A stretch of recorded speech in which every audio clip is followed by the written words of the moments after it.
চলেছি ওমকারেশ্বর দর্শনে। যাব ওমকারেশ্বর দর্শনে। একটা তার জন্য ট্রাভেলার ভাড়া করা হয়েছে।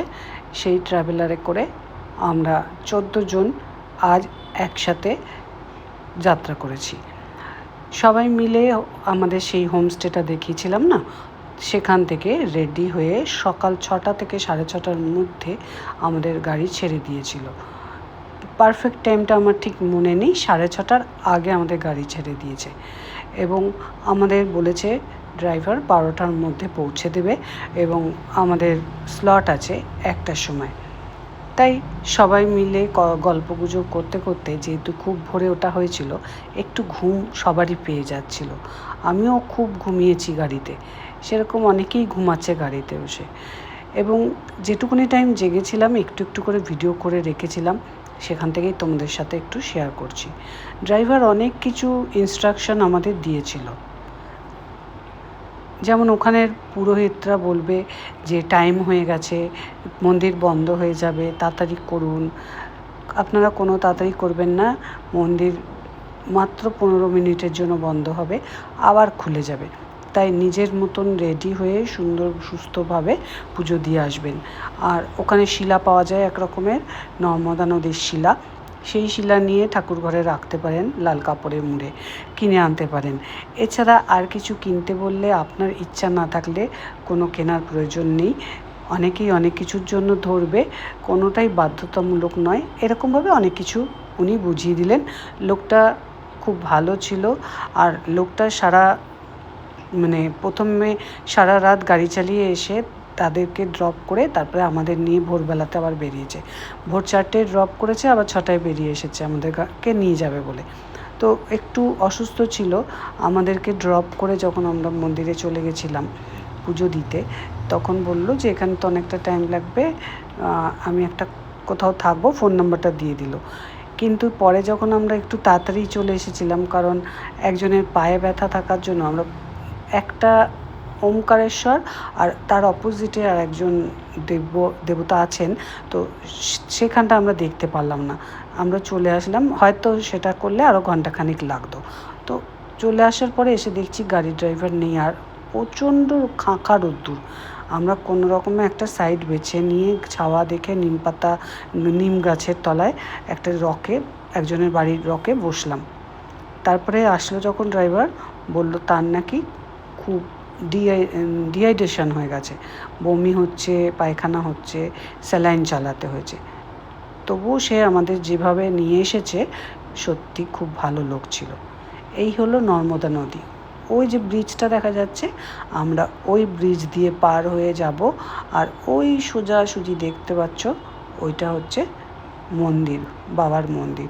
আর এখান থেকে সিঁড়ি দিয়ে নেমে গিয়ে এই নৌকাগুলো করেও এইটুকুনি নদীটুকুনি পার করে নিলে ওপারে গিয়ে উঠে পড়া যায় মন্দিরের দর্শনের জন্য। আর যে নৌকায় উঠতে চায় না, সেই ব্রিজের মারফত হেঁটে গিয়ে দেখতে পারে। আমরা ব্রিজেই যাব, কারণ এই যে এতটা সিঁড়ি নামা, যার পায়ে ব্যথা লেগেছে বললাম, তার পক্ষে সম্ভব না। সেই কারণে আমরা তো নেমেই পড়েছিলাম, আর সে নামতে পারবে না বলে আমরা বললাম না, আমরা হেঁটেই চলে যাব আস্তে আস্তে করে।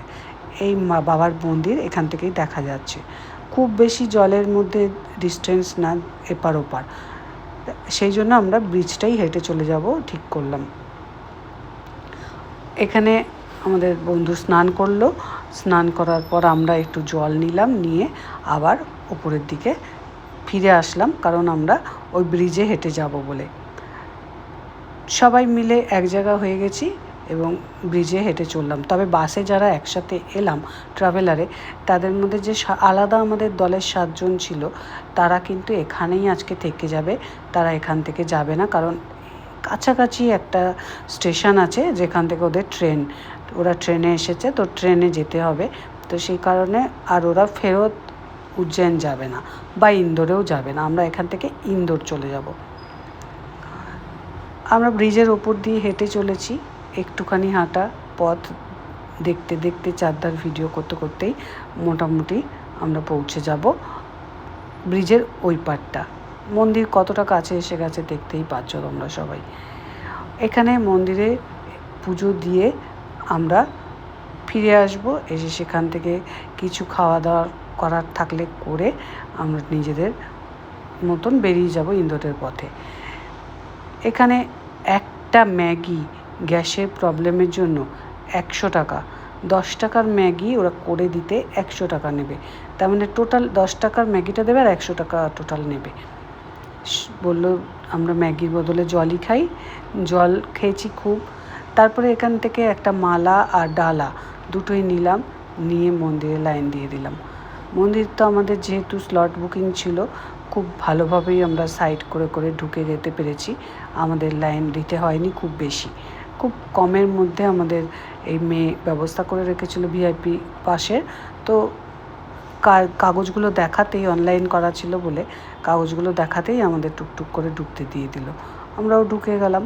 মন্দিরের ভেতরটা তো খুবই সুন্দর, আর প্রচুর লাইন পরে দেখতে পাচ্ছ ব্যারিকেড করে রাখা হয়েছে এই মন্দিরের ফাঁক দিয়ে দিয়ে। এই মন্দিরের আদলেই একটা কিন্তু মহাকালেশ্বর মন্দিরেও আছে, সেখানেও আমরা কিছু ছবি তুলেছি। ঠিক এই মন্দিরটা যেরকমভাবে তৈরি সেই রকম দেখলে মনে করবে এই মন্দিরটাই, ওই মন্দিরটা একই।